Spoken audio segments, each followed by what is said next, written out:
அஸ்ஸலாமு அலைக்கும் வரஹ்மத்துல்லாஹி வபரகாத்துஹு. அவசர குணம்.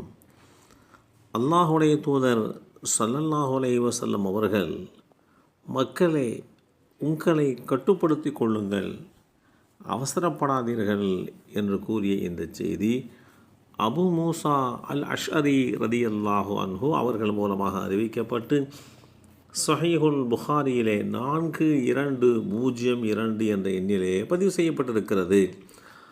அல்லாஹுடைய தூதர் ஸல்லல்லாஹு அலைஹி வஸல்லம் அவர்களுக்கு வேத வெளிப்பாடு இறக்கி அருளப்படுகின்ற போது அவர்கள் அவசரப்பட்டு நாவை அசைக்க முற்படுவார்கள். அவசரப்பட்டு உங்கள் நாவை அசைக்காதீர்கள். அல் குர்ஆன் அத்தியாயம் 75 வசனம் 16 தெளிவுபடுத்தப்பட்டிருக்கிறது. இந்த வசனத்திற்கு விளக்கம் சொல்கின்ற அப்துல்லாஹ் இப்னு அப்பாஸ் ரதியல்லாஹு அன்ஹுமா அவர்கள், நபி ஸல்லல்லாஹு அலைஹி வஸல்லம் அவர்களுக்கு வேத செய்தி அருளப்படும் போது மிகுந்த சிரமம் ஏற்பட்டது. இது அவர்களின் உதடுகளை அவர்கள் அசைப்பதன் மூலம் தெளிவாயிற்று. வேத செய்தியை மனப்பாடம் செய்ய அவசரப்பட்டு உங்களுடைய நாவை அசைக்காதீர்கள் என்று அல்லாஹ் அந்த கட்டத்திலே அவர்களுக்கு அறிவுறுத்திய செய்தியையும் நாம் பார்க்கிறோம்.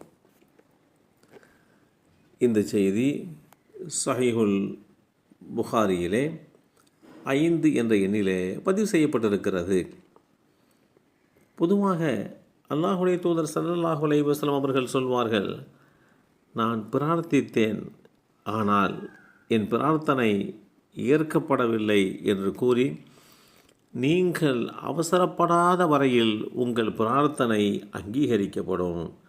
இந்த செய்தி அபூ ஹுரைரா ரலியல்லாஹு அன்ஹு அவர்கள் மூலமாக அறிவிக்கப்பட்டு ஸஹீஹுல் புகாரியிலே 6340 என்ற எண்ணிலே பதிவு செய்யப்பட்டிருக்கிறது. ஒரு வேண்டுதலை, ஒரு பிரார்த்தனையை அல்லாஹ்விடத்திலே பிரார்த்திப்போம். அது தருவதற்கு காலதாமதம் ஏற்படலாம். அந்த வேளையில் நீங்கள் அவசரப்படாதீர்கள் என்று நாம் அறிவுறுத்தப்பட்டிருக்கிறோம். அவசரத்தினால் அல்லாஹுடைய தூதராக ஏற்றம் பெற்ற மூசா அலைஹிஸ்ஸலாம் அவர்கள் கோபமடைய நேர்ந்தது என்பதோடு மாத்திரமல்ல, சமுதாயத்தில் சிலர் வழிதவறி போகின்ற சந்தர்ப்பமும் ஏற்பட்டது. அதை அல்லாஹ்வே வேதமறை குர்ஆனிலே தெளிவுபடுத்துகிறார்.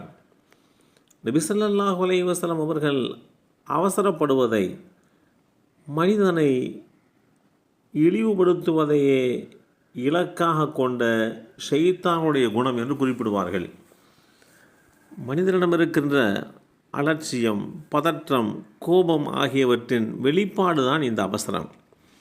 இந்த குணம் மனிதனிடம் இருக்க வேண்டிய உறுதி, கம்பீரம், பொறுமையை தடுத்து விடுகிறது. நியாயமில்லாத வழிகளில் செயல்பட தூண்டுகிறது. தீமைகளை கொண்டு வருகிறது, நன்மைகளை தடுத்து வருகிறது. அவசரம் என்பது எல்லை மீறுதல், காலம் கனிவதற்குள்ளாக முந்திக்கொள்ள முயற்சித்தல் எனும் இரு தீமைகளிலே இருந்து பிறக்கிறது என்பதையும் புரிந்து கொள்ள கடமைப்பட்டிருக்கிறோம். மனிதனை தாழ்வுபடுத்துகின்ற எல்லா அம்சங்களும் அவசர குணத்தில் இருக்கிறது என்பதால் தான் அல்லாஹுடைய தூதர் ஸல்லல்லாஹு அலைஹி வஸல்லம் அவர்கள் இந்த அவசர நிலைப்பாடு நம் வாழ்க்கையிலே எந்த சூழ்நிலையிலேயுமே வரக்கூடாது. மக்கள் அவசர உலகத்தில் வாழ்கிறார்கள். வணக்கத்தில் ஈடுபடுவதிலேயும் அவசரம் காட்டுவார்கள். உணவு சாப்பிடுவதிலேயும் அவசரம் காட்டுவார்கள். நடை, உடை, பேச்சு என எல்லா விஷயங்களிலேயுமே அவசரம் காட்டுவதை இன்றைக்கு பார்க்க முடிகிறது. இது மனிதனை நஷ்டத்தில் ஆழ்த்திவிடும். எல்லாம் வல்ல அல்லாஹு தஆலா நம்மையும் நம் சந்ததிகளையும் அவசரப்படும் என்கின்ற அந்த குணத்தில் இருந்து பாதுகாத்து அருள் புரிவானாக. அஸ்ஸலாமு அலைக்கும் வரஹ்மத்துல்லாஹி வபரகாத்துஹு.